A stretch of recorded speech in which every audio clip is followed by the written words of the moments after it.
The asteroid looms large in the cockpit's glass. Light glints off the sheets of surface ice. The same glint that must have caught Malik's attention when he was fleeing the Conway countermeasures had damaged the springtide. There's been no sign of Conway drones or mines, but it hasn't stopped Sarefin being cautious in his approach. You have to admit, you found yourself searching the black void of space for a telltale blinking red beacon, too. We're close enough to jump down to the surface. Sarefin locks down the engines. I don't see anything on the scope, but I'll keep her warm just in case. Why so jumpy? See those holes in the springtide? Sarefin responds without looking away from the controls. You hit one of those Conway mines, we'll be dust. I say we core this snowball fast, Eugen shrugs. Less time we're out here, the less likely we are to run into anything Conway left behind. He smiles. Simple. Sure, Sarefin cuts in. But fast means messy, and messy means more damage to the ice. We don't need to crack the shelf and lose half of the water we came to survey. Who said anything about messy? Eugen stretches, unclipping from his seat. Fast and clean. He winks at you. Easy. You unclip from your seat and kick off towards the airlock. The scale of the asteroid is troubling, but Sarefin assured you on the journey here that surveying it would be easy enough. Take a sample from the deep ice for testing. The problem, he said, is getting down that deep. You have to cut away at the ice, dig yourself a hole, and doing so will create fractures in the shelf. The asteroid may be big, but is held together with only a weak gravitational force. The more the ice is cracked away, the less there is for the far spindle to harvest. Something you doubt Malik will be happy about. You push the worry to the back of your mind and get suited up. Something on your mind? Bliss drifts up beside you and pulls a suit from the rack. Just hope we don't mess up. Me too, they shrug. I don't want to jinx it, but it seems simple enough. Can't say rock, or in this case, ice cutting is my usual strength, but gotta be simpler than slicing a hull without touching any of the internals. Bliss zips up their suit. We'll be fine. So, a thing that I've only recently realized is, I remember when I was first playing this a few weeks back, I thought, Bliss, why does that seem so familiar? The reason is, Bliss is in the first game. And in the first game, their design is fairly different. Their hair is cut a lot shorter. They're using fully spacer clothes, so seeing them dressed up with all the red and the yellows and all that is like, ooh, that was unexpected.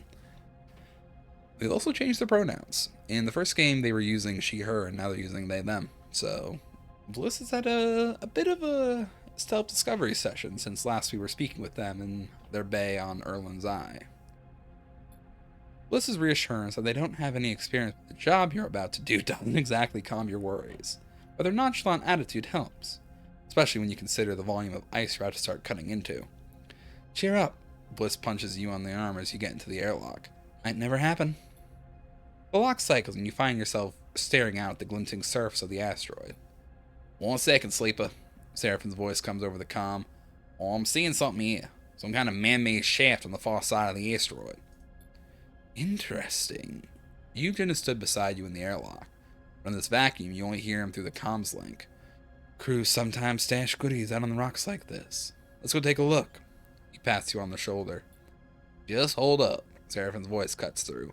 The survey is our first priority, and the integrity of the water ice. Hunting for buried treasure comes dead last on the to-do list. You can almost hear his eyes roll through the comms link. Don't get distracted. You squint at the rock and spot a dark recess just over the curve of the asteroid. That'll be the distraction then. You refocus on the ice sheet. Time to get started. Okay. So Bliss has some pretty good dice for us right now. Alright. I'm going to survey the surface. Eugen does not have the skills for this thing, so we're just not going to make use of him. However, me and Bliss do. So might as well use them. I'm an operator. This is the power of my class. I'm not going to use a glitch dice on this. That's just going to end poorly. Wait, that wrong. Put in the wrong one. God damn it. Okay. So Bliss took 2 stress. They definitely did not need to make, but oh well. What's done is done. Eugen, you are not equipped for any of this, and frankly, with a 3, I'm not going to try and clear the ice. Like, no, I'm not even going to try this. I'm going to go back to the rig. I'm going to end the cycle there. We don't need to rush this. We have a lot of supply. Alright. Bliss, you're good. If it's broke, I'll fix it. Let's get this done. There we go. Identify the deepest part of the sheet. Time to take a core sample.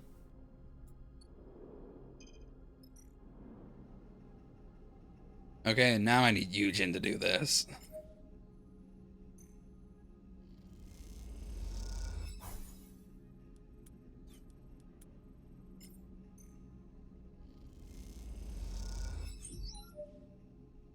That was too easy. I can use these. Still a pretty good chance.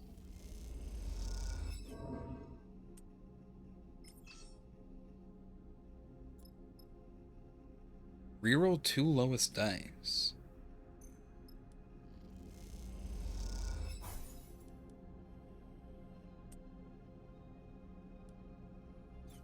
That's all I'm really gonna be able to do here, because I don't really...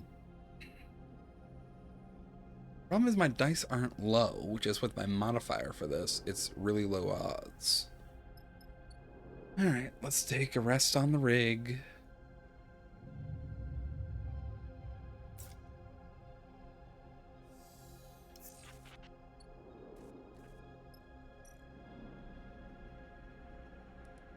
Alright. Actually, can I use Intuit for this one? Yes, I can. I'm gonna let you explore that a little bit. Okay. I have very good dice here, so I'm gonna have myself and Bliss try and just explore the cracks. And we'll see if we may be able to get some loot out of this. Okay. And it's pretty good.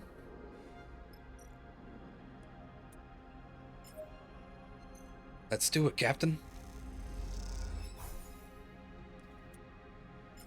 Let's just have you get the frozen core out. Okay. Maybe we don't have the frozen core yet. I'll give this a try. Hey, perfect. A passage has been found for the shaft. Time to find out what is waiting in the darkness below. Frozen and dark, sending the shaft to whatever lies beneath it is a dangerous and delicate process. The location discovered. Ooh, scavenge data and scavenge hardware. Definitely something we can do here. Ghost of the Pass. What was this place? If you can get one of the terminals started, perhaps you can extract some answers. Give it a try. I'm just stressing myself out. Alright. We'll take a rest.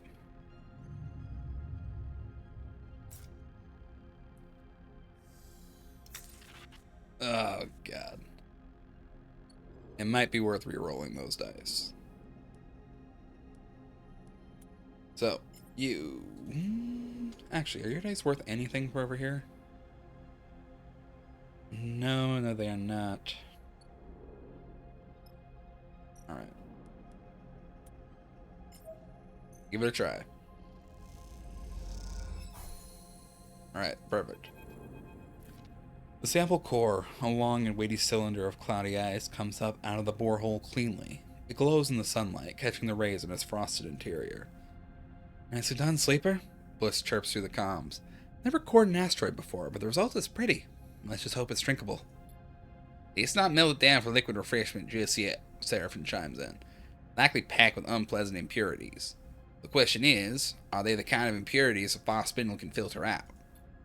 Let's get it up to the ship and we can run the analysis and launch right back. Sarefin pauses. Or you get any ideas about digging around on the asteroid some more? Remember that if we break away into the ice, Malik will likely dock our pay. You start the journey back up to the ship, dragging the sample core with you. As you do, you look back down at the asteroid, wonder if it might be the bargaining chip Malik has been looking for. You'll know soon enough. Alright, well, let's see what we can get out of this.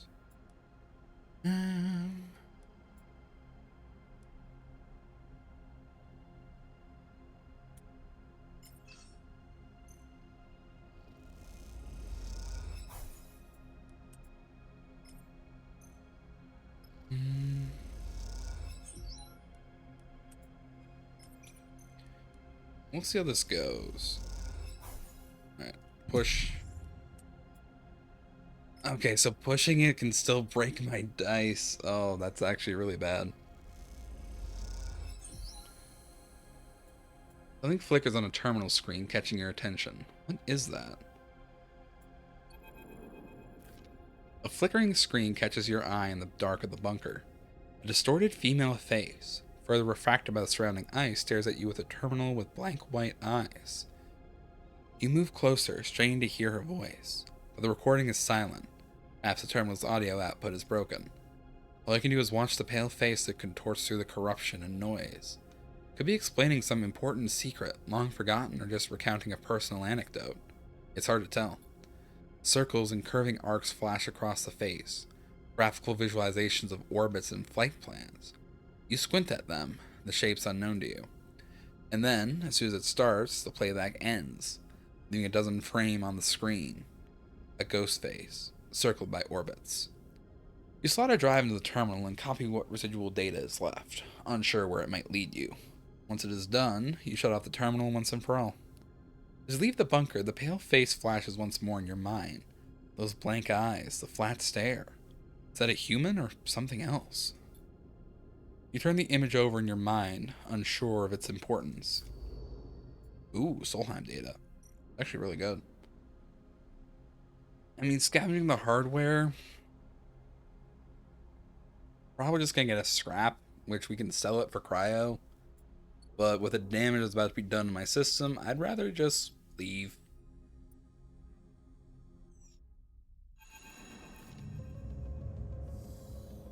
On the journey back from the asteroid, you poured over the tests Malik had given you to run, improvising the necessary equipment from your mess.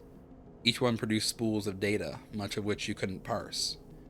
Arriving into the vicinity of the far spindle, you broadcast these strings of data to Malik's personal terminal on the springtide, as instructed.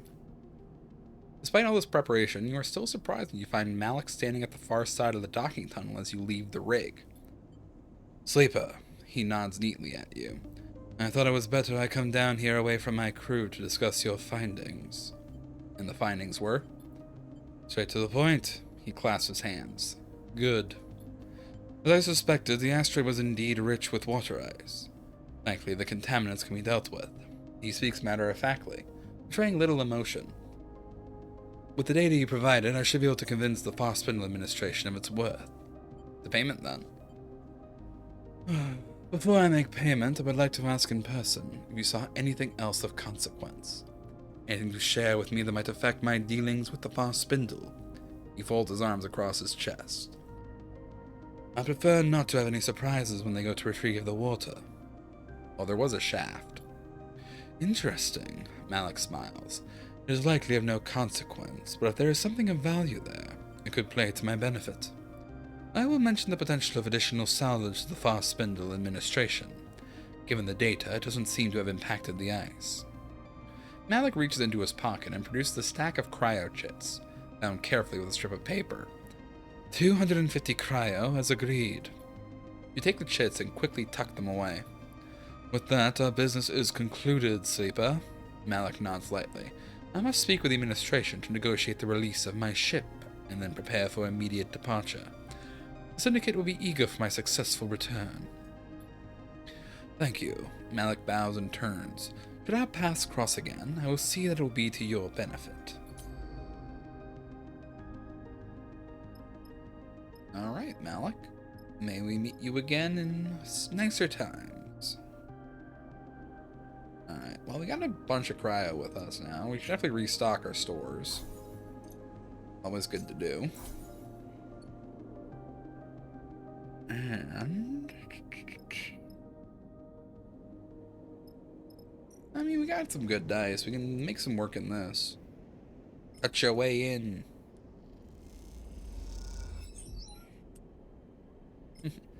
Got all these 6s. Might as well smoke them if I got them.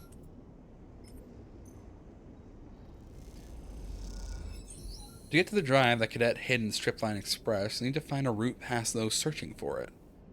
You've prepared all you can. Time to get in there and grab the drive. You slide the loose panel away from the wall, letting it float there, beside the airbike rack. Behind it, in the dark, you see the blinking lights of the fuse box. A noise nearby draws your attention for a moment. The scrape of a sliding door, maybe, or just some old system cycling in the walls. It took long enough to gain access to the Stripline Express bike garage, and longer still to find a safe route to the airbike racks. You're almost there.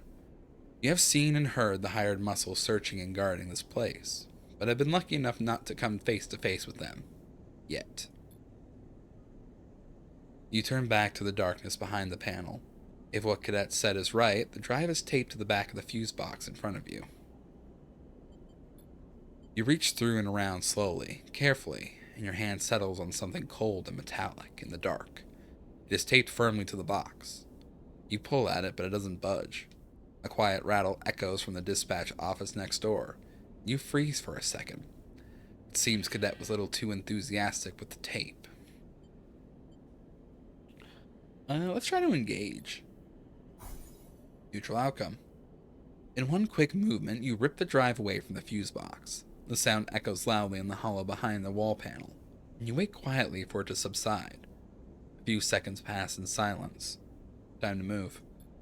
You slip the drive inside your coat and kick away from the wall, gliding back towards the maintenance corridor you entered from. As you cross the bike garage, you hear voices in the dispatch office next door.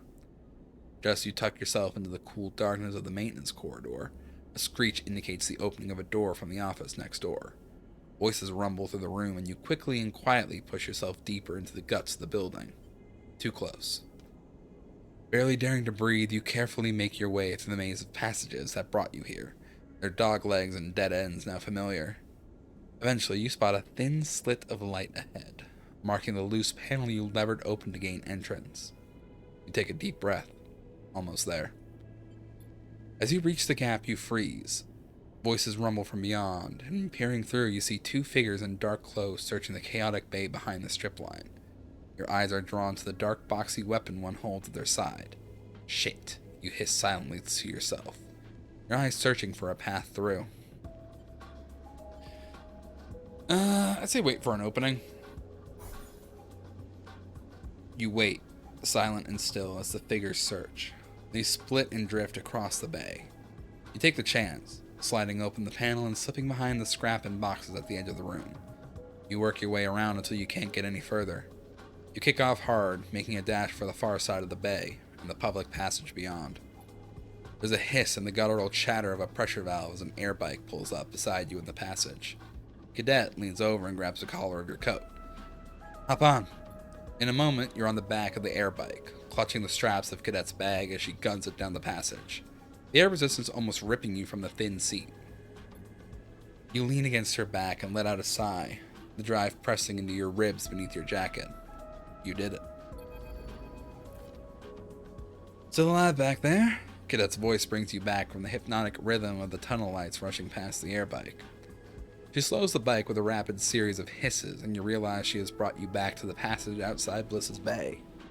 You try to understand the route she took, a long loop through the branching transit tunnels of the station, but give up. You can let go now. She straightens up, and you unhook your fingers from her bag strap, separating yourself from her back. You push off the bike gently and float in the passage beside her. You okay? Look pretty rough back there. She smiles.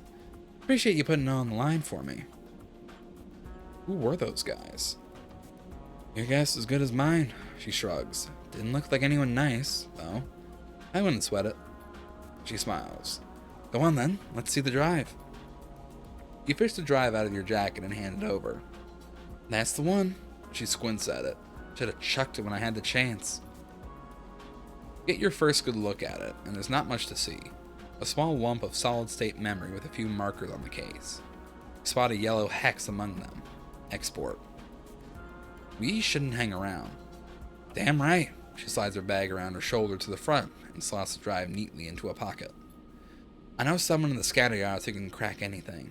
She'd be my first port of call to crack this thing open. She stretches her shoulders. I should make myself scarce from the spindle anyway, or those dickheads catch up with me. I'll meet you there. Sure, you want to follow through? I get that. She pats the pocket with the drive. Got you something tasty on this thing. I want to know what to. Cadet leans away from her bike, squinting out of the viewing windows at your ship behind. That yours? She doesn't wait for an answer. If I'm not mistaken, that old thing is going to struggle to reach the scatter yards. If you've added a hasnav, you sweet. No, I haven't. You'll need hazard navigation to make the crossing safely. Lodic Syndicate created the tech to help their tankers cross the belt. Common knowledge. Cadet nods at your ship. Maybe if you head up to Wellspring, you can barter or steal a suite, she adds casually. Here, Cadet unties a bag lashed to her bike frame and holds it out to you. Not enough here for a refit, but maybe you'll find some use for them. You take the bag and something clinks inside it as you do. You open it to see a couple of engine components. I was going to use them to boost her. She taps the frame of the air bike. But you deserve them. She meets your eye and then looks away. Like I'll be doing any runs for a while anyway. Thanks, Cadet. It's nothing. Like I said, you deserve them. She flexes her fingers on the bike's handles, eager to be away. Cadet's air bike stutters and purrs, trembling in the air like an arrow ready to be loosed. See you around. She winks and guns the throttle, zipping off down the passage with a pulse of air that ripples through your clothes. You stare after her as she goes, the bag of components still hanging from your hand. You realize as you look down the passage that you never asked how Cadet plans to get to the scatter yards. That question, like a score of others, will have to wait until you run into her next. But you have a feeling she will find a way to slip away before you can ask them next time, too. You head back towards your ship to stow the components, idly wondering if you could justify buying an air bike to Sarefin as you do so. I mean, they do seem pretty cool.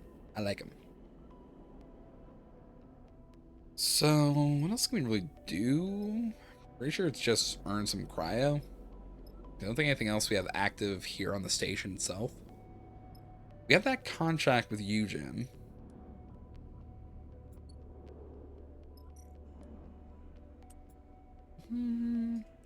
I'll just do a scrap shift or two.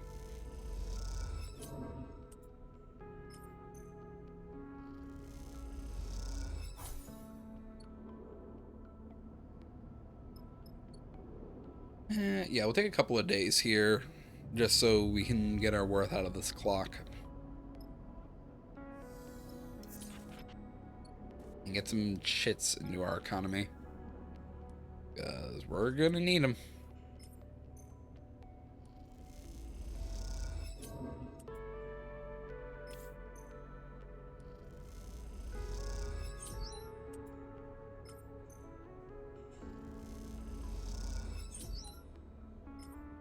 We'll see how these threes do.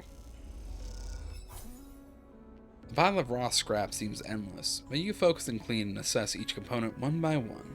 Eventually the shift is over. I need to get some food. Kelp cakes, and we'll order a rack just to have full. The scrappers know their business, but they often have sorting and processing work for those who can spot corroded trash from valuable scrap. Yeah, I know a thing or two about scrap. I'm basically made of it. Right, and the cycle.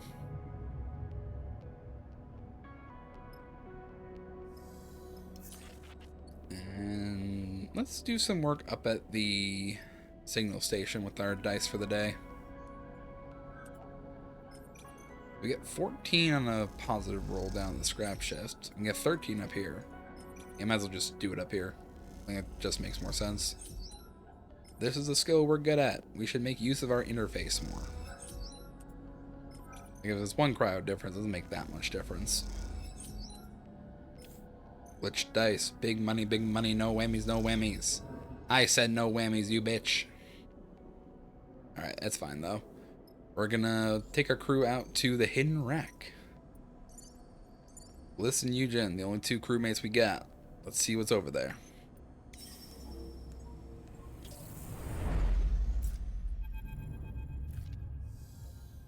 It's not what you promised. Seraph turns to Eugen with a raised eyebrow.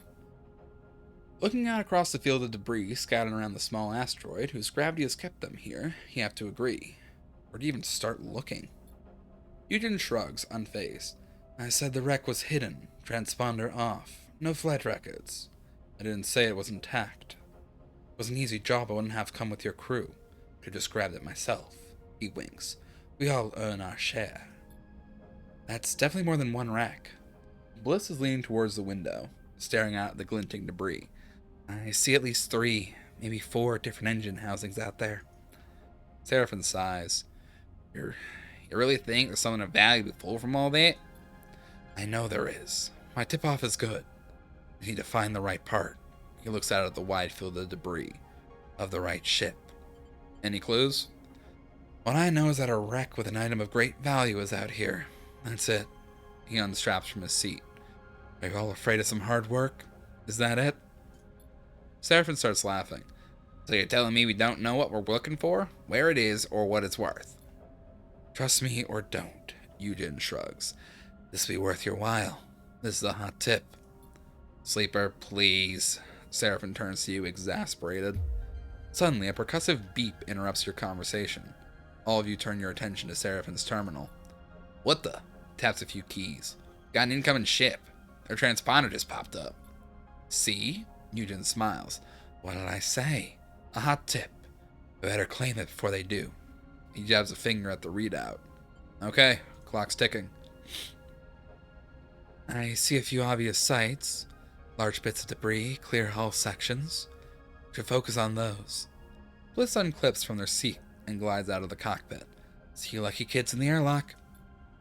Ready, Cap? Eugen slaps you on the shoulder and kicks off through the cockpit door. Alright, let's get going. You follow, already trying to map the scattered debris in your mind. Okay, I got some good dice here. Slice the door or hack the door. Alrighty, just let me reroll those ones.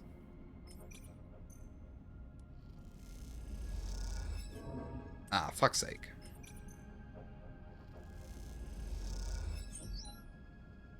Alright, shuttle access.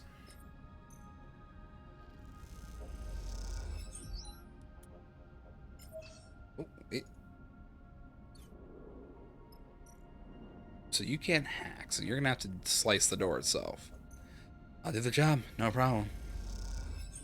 Ooh, that's good. Do it again. We got it.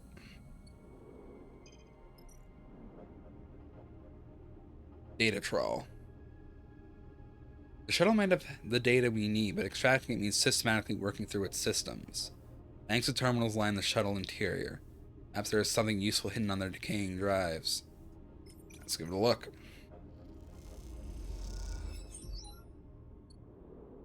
Alright, Eugen, is there anything you can do on either of these other ships? Alright, dive the debris. Okay, that's good. Do it again.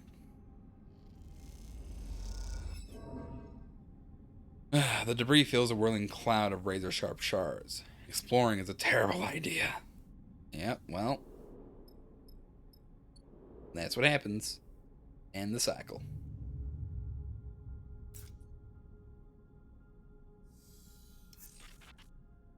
Alright. Pretty good dice. I like it. So, I'm pretty much the one who can do this data trawl, so that's what I'm going to do.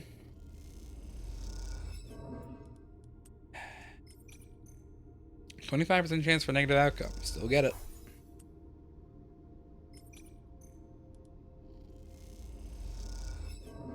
God damn, my luck is terrible. Alright, Eugen, your dice are not...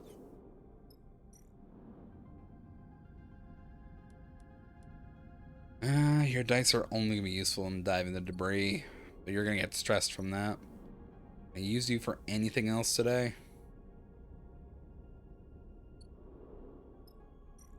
Not particularly. Try and just get this data trawl for us.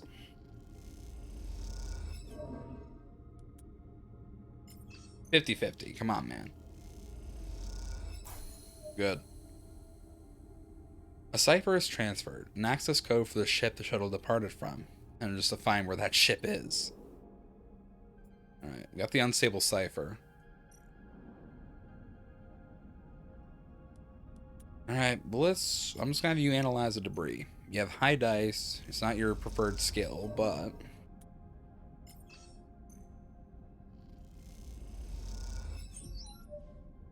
that was pretty fun. The scan identifies one of the ships. Its remains looks like it was blasted open from the inside. Alright. And the cycle.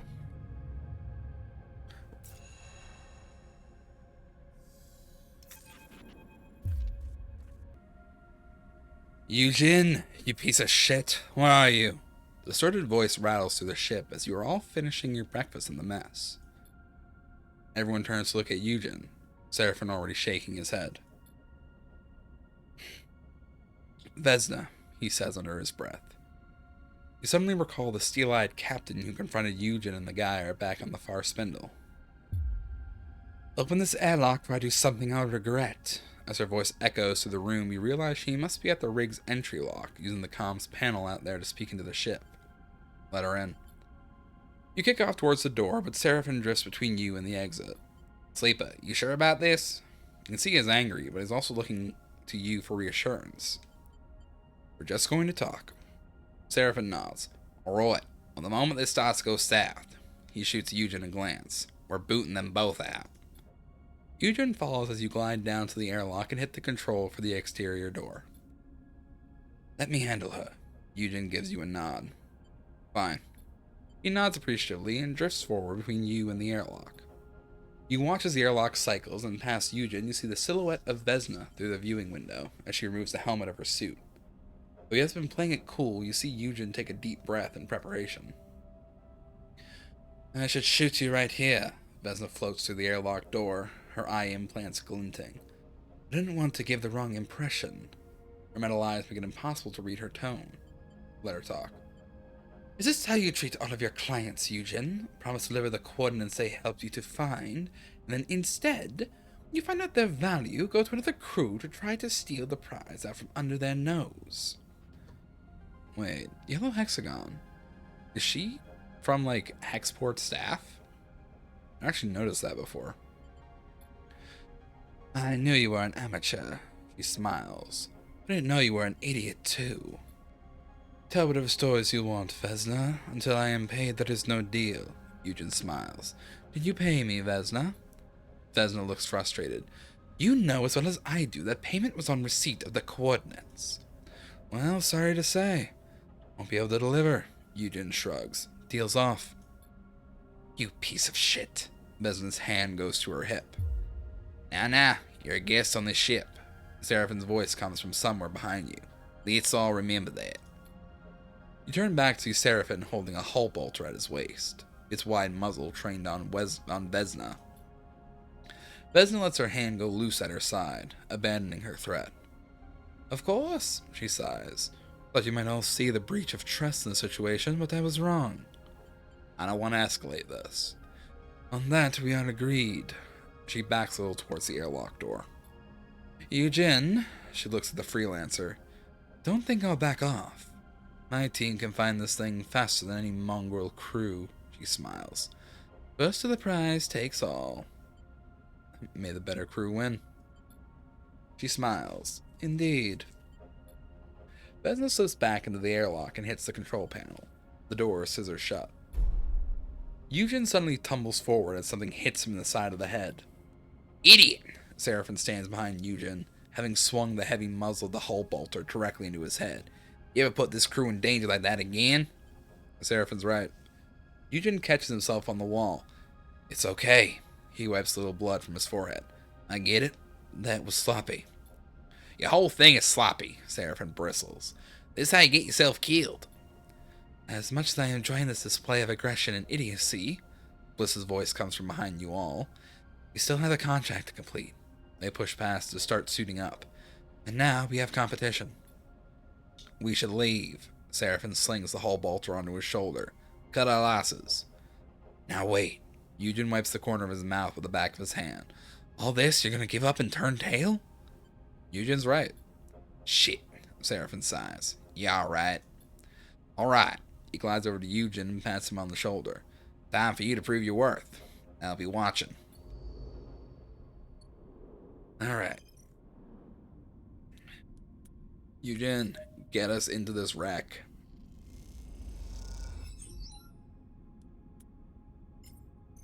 Get us in there.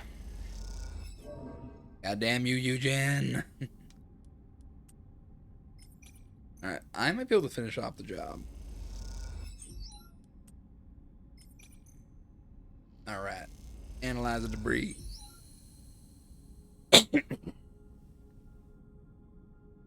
You find a wreck that is a likely candidate based on what Eugen knows. Time to investigate. Alright, unlock. The wreck's outer door is sealed and reinforced. The only way in will be a cipher. The wreck's doors grind open to a dark and dusty interior. Time to head in.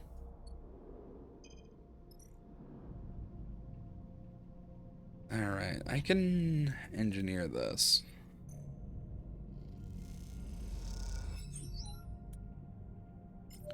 And so can Bliss. For fuck's sake, Bliss. Amateurs, both of you.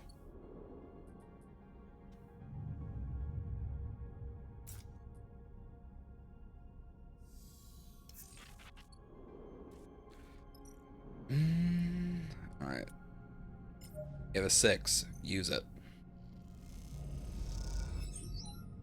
You have a 5. Use it. The wreckage is cleared. Time to open her up. The cargo bay doors shudder open in silence as Eugen levers them apart. This is it. The final layer to pull back before you reach Eugen's mysterious prize. Can't help but feel a little excited. There's also a sense of satisfaction in the idea that you beat Vesna's crew to the wreck. You found it. You cracked it open. And now you will be the one to reap the reward. Focus on the job. The doors are open enough for a person to glide through now. Beyond, there is only the darkness of the cargo bay. You follow Eugen in, the headlamps on your suit lighting his back in the dusty void beyond. You see the boxes appear as if by magic out of the dark. Eugen glides past them. Does he not see them? You stop and take a look at the loot. A stack of 4 sealed boxes sit in the middle of the bay, their armored exteriors caked in dust. You wipe it away and squint at the aging label. They look like industrial ship components, still sealed, totally untouched. In the belt, where most tech has been through hundreds of hands, patched up and reconfigured, this is a solid hull, but not the kind of hull that gets crews fighting over it. Something doesn't add up. They aren't here. Eugen's voice crackles through the radio. Where are you? Back wall of the bay. Come see. You kick off from the crates and glide through the dark until you see Eugen, the back wall of the cargo bay, and something that confuses you for a second. A black shape, a ragged circle around. Eugen. You squint. Inside it, tiny lights twinkle. Takes you a moment, but you slowly realize that you're looking through a hole in the wall to the stars beyond. Someone beat us to it. His voice is flat. They're long gone. Vesna? No. He points. Look at the edges. This was a long time ago. They punched in and took it. What was it? Eugen turns back to you, his face pale in your torch headlights. He seems to be lost for words. Folks? Bliss's voice comes through the suit comm channel. I've got Sarefin telling me Vesna's crew are headed this way. There you've gotten there. If you want to keep it, grab it and get out now. I'm already headed for the rig. I'll get the cargo bay open and prep for your arrival. They pause. Don't dawdle. Let's go.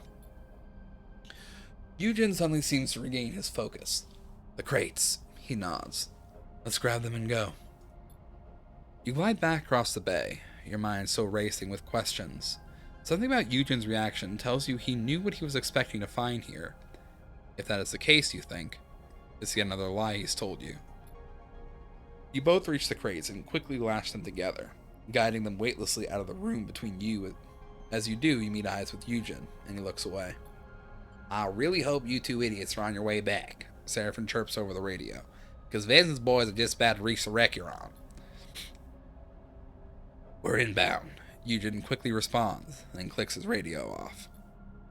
Well, Sarefin continues. Tell me then, what ancient and powerful treasure did you find in that thing?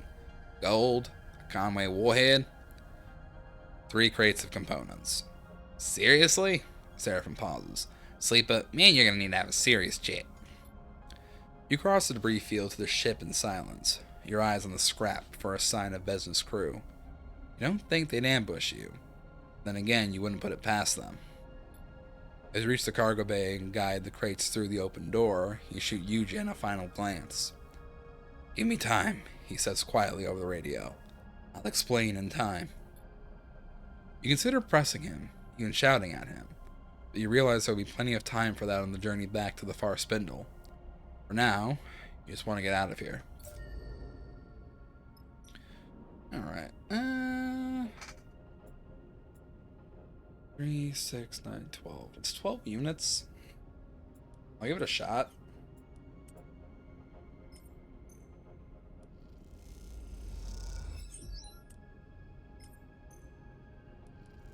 I don't have the best bet about this. Well, it's worth trying. See how stressed my crew gets from doing all this. Oh, wait. I might actually get something out of this. There's a trail on one side of the asteroid that leads to a more complete ship. This is a good lead.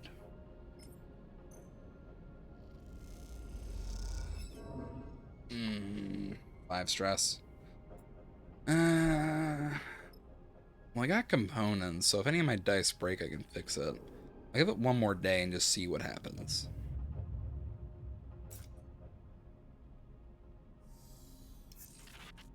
Huh.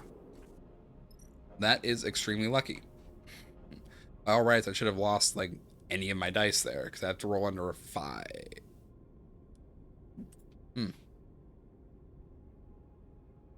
I don't know how the math works on this sometimes. Alright. Eugen, finish it off. An old cutter in much better shape than the rest has been identified. That'll be the best source of scrap. Alright. Has to be an endurer. Scattered across the asteroid are blasted hull plates and bulkheads. There's good scrap to be found here if you're willing to search. Alright, let's get to it.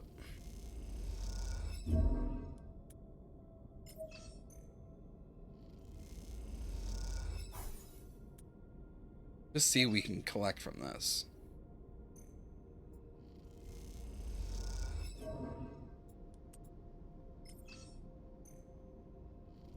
This should be fine. There's a clean hull plate here among the ragged scrap. I'll be able to pull a few out.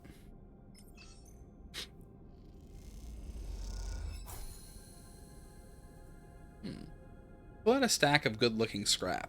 We have interest in the far spindle scrappers. Alright, and with that, we have looted everything we can from this place, so back to the spindle we go.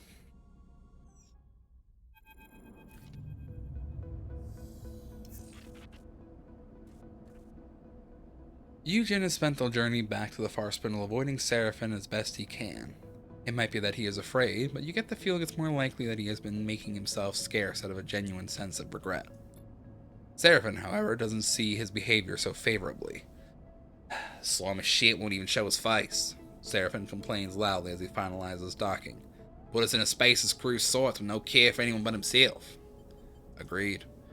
Sarefin turns to reply, but as he does, you see his eyes jump to the door behind you. You hear the rustle of movement behind your head and turn to see Eugen in the cockpit's doorway, a rare serious expression on his face. I owe you all an explanation. His voice is low and steady. Believe it or not, this was not my plan. Yeah, your plan was to find the loot in that wreck and split with it, wasn't it, big man? Sarefin glares at Eugen. No, Eugen gives him a tired look. It wasn't. Hear him out, Sarefin. Bliss cuts in from the back of the cockpit. Vesna has been searching for a ship. Eugen looks over your head to the far spindle. An infamous ship. Seemed like she already ate a ship, Sarefin interrupts. It was part of the problem. Not a rig. Eugen looks down towards him. A fraction drive ship. An interstellar ship. That seems to shut Sarefin up. You don't blame him. An interstellar ship here in the belt? That's tech from the core system. Why didn't you say? I shouldn't even be telling you now, Eugen frowns. Word gets out there's a factory fresh fraction ship somewhere in the belt. People kill for less. He shakes his head. Gangs kill for much less. You're telling me there's a fraction ship that no one's ever found that's been sitting here since when? Sarefin shakes his head. Since the collapse? Believe it or not, that's exactly it. Eugen looks to you. Vesna put me on the trail. She wanted me to find its location for repayment. He looks away. An old debt. But the moment I found the data that verified its existence, that confirmed the ship was out there, I couldn't give it to her. And that's when you found me. Why keep it from her? Eugen folds his arms. You may have met Vesna, but you don't know her. Eugen meets your eye. One of the last people in the belt who should have a ship like that. Well, no one has a ship now, if it even exists. You know, I remind you that it wasn't there? Sarefin shrugs. Your data was a bust. No, Eugen shakes his head. It was there, once. Those wrecks, those were the ships that fought over the fraction ship. A bunch of Solheim corporates who wanted to get out of the system when it all came down. And that ship was their ticket. The Aphelion Path. Eugen looks out at the far spindle. It was there, but someone moved it. Hid it. Long before we got there. Sounds like a fantasy to me. Eugen nods. I believe in this fantasy, Sleeper. Eugen inhales, long and deep. I am sorry, Sleeper. He looks at Bliss and Sarefin. And to you both as well. I wanted to keep this secret. I wanted to find the Aphelion Path. And I knew that, if I did, you would understand. Still, I was wrong to manipulate you. He bows his head. But I'm not done. He raises his head. His gaze hard now. I will find the ship, and I will leave the belt. How'll you do that? Sarefin shoots him a sly look. With no ship of your own and Vesna at your back? Eugen ignores him and moves closer to you. Sleeper, I will uphold our deal. I will serve on your crew, and when I have news of the Aphelion, you will know. That is what we agreed. Sarefin turns to you. I know, I always say it, but this time you have to listen, Sleeper. Sarefin gestures to Eugen. This guy, no good. I'm known as Top. Don't bring him in. This can be your escape too, Sleeper. Eugen meets your eye. Alright, you're in. Sarefin sighs, getting up from his seat. You've got a lot to prove. He passes close to Eugen as he leaves. You better get on with it. Eugen meets his eye, but says nothing. When Sarefin is gone, he looks to you and nods. Thank you. He turns to leave, too. Quite the ragtag group we have here. Bliss nudges past you. I understand what a second chance means for you, Sleeper. They smile, but I'm glad to see you understand that others need the same. They slip out before you can respond. You stare out of the cockpit at the lights of the far spindle. You hope Eugen understands his mistake, and you hope even harder that Vesna doesn't hold a grudge, even though you know for a fact she does. You sigh. The bunks are going to need expanding at this rate.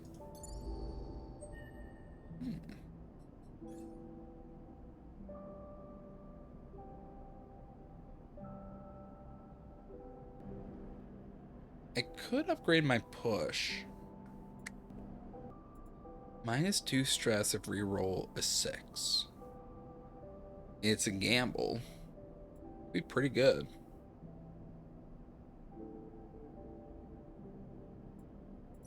Alright, confirm the upgrade.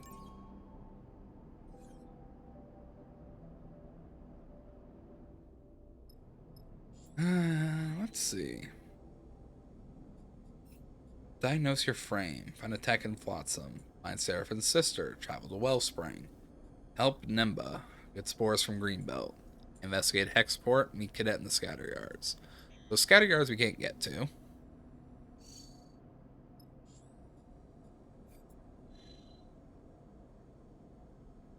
Holmes Rock, don't need to go there. Flotsam, that's where the tech is. The Hellion Gate is our jumping off point to get down to Greenbelt. I mean, I think it would be Flotsam's where we would go next. That's what feels right to me.